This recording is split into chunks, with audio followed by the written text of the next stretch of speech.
asun parlian ngana an puan thi tung nak thiang zong hi pathian le aral na kan kar lak rem deina hong tuang si sung nung big ni adot na apon nak tampi laka nuva bum khasi nakhi athu big yeti si su ni fan kal taki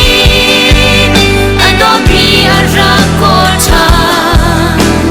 swala prong iten nakha arem ter chan sang jisu krido na sung loi big tu chi dung nak thiang mi lam ter go se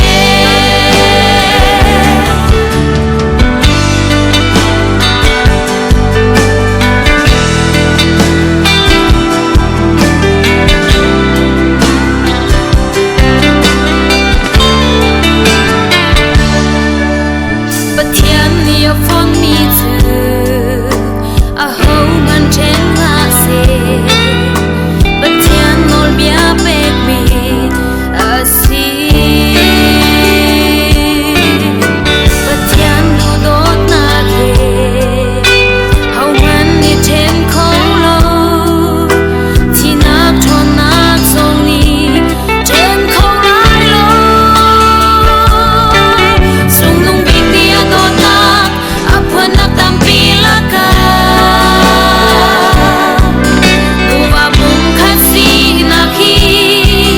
athu big yeti si su ni fan kal taki adot bi ara kol cha swala prong iten nakha arem ter chan sang jisu krido na sung loi big tu chi dung nak thiang mi lam ter go se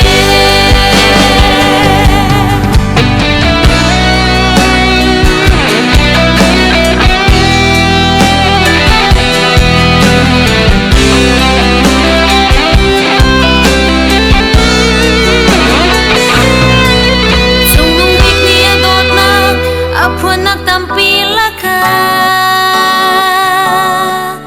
nuva bum khasi nakhi athu big yeti si